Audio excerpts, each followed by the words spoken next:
বন্ধুরা, আমি এখন আছি মুন্সিগঞ্জ জেলার তথা বাংলার প্রথম রাজধানী বিক্রমপুরে। আমার পিছনে এখন যে বিশাল দুর্গটি দেখতে পাচ্ছেন, এটি হচ্ছে ইদ্রাকপুর দুর্গ। বন্ধুরা, কথিত আছে এই মুঘল শাসন আমলের ষষ্ঠ রাজা আওরঙ্গজেবের আমলে এই বাংলার প্রথম সুবেদার ছিলেন মীর জুমলা। মূলত তারই তত্ত্বাবধানে এই দুর্গটি স্থাপনা হয় 1658 থেকে 1660 খ্রিস্টাব্দে। চলুন বন্ধুরা, দেখে আসি এর ইতিহাস। বন্ধুরা, তৎকালীন ইদ্রাকপুরে জলদুর্গটি নির্মাণ করা হয়েছিল পূর্বে মেঘনা এবং উত্তরে ধলেশ্বরী নদীর গা ঘেঁষে। মূলত মগ, জলদস্যু এবং পর্তুগিজদের হাত থেকে রাজধানীকে রক্ষা করতেই এই দুর্গটি নির্মাণ করা হয়। এই দুর্গটির মূলত দুটি অংশ। প্রথম অংশটিতে রয়েছে দুর্গে ঢোকার মূল প্রবেশ পথ, আর ভেতরে ঢুকে রয়েছে একটি পুকুর, এবং দুর্গটির এই অংশে চার কোণে রয়েছে প্রতিরক্ষার জন্য 4টি ব্রুজ। অন্যদিকে দুর্গের দ্বিতীয় অংশে রয়েছে বিশাল গোলাকৃতির একটি মঞ্চ এবং প্রতিরক্ষার জন্য রয়েছে মাত্র একটি ব্রুজ। যদিও এই দুর্গের মূল প্রতিরক্ষা ব্যবস্থা করা হতো এই মঞ্চ থেকেই।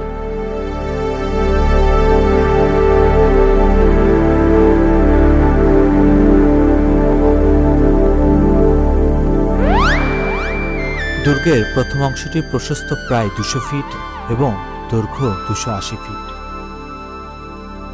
আর দ্বিতীয় অংশটির প্রশস্ত 140 ফিট ও দৈর্ঘ্য 330 ফিট, আর গোলাকৃত মঞ্চটির ব্যাস রয়েছে 100 ফিট। চলুন বন্ধুরা, এবার দেখে আসি দুর্গের বাস্তব চিত্র।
যা ভিতর এবং বাইরের দৃশ্য একদমই ভিন্ন।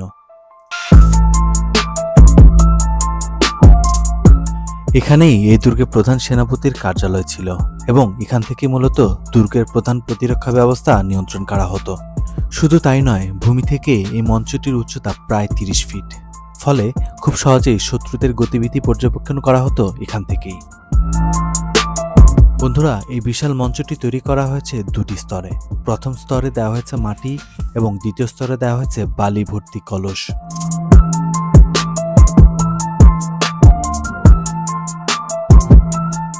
বিশেষজ্ঞদের মতে এই মঞ্চটিকে ঠান্ডা রাখার জন্যই কলসের ব্যবহার হয়েছিল। আবার কেউ কেউ বলছেন শত্রুপক্ষের কামানের গোলার আঘাতে যেন পুরো মঞ্চটি ধ্বংস হয়ে না যায়, এজন্যই কলসের ব্যবহার। কথিত আছে এই উপমহাদেশে মাত্র দুটি দুর্গে এই কলসের ব্যবহার করা হয়েছে। একটি হচ্ছে লাহোরের কেল্লা, অন্যটি হচ্ছে ইদ্রাকপুর কেল্লা।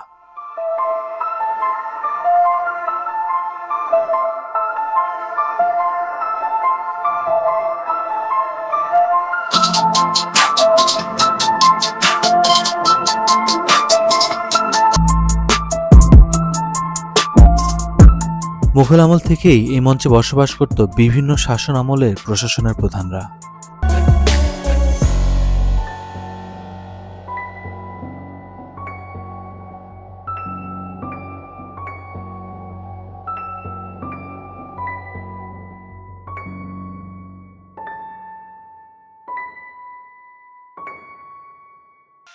আর এখানেই ছিল ড্রয়িং রুম।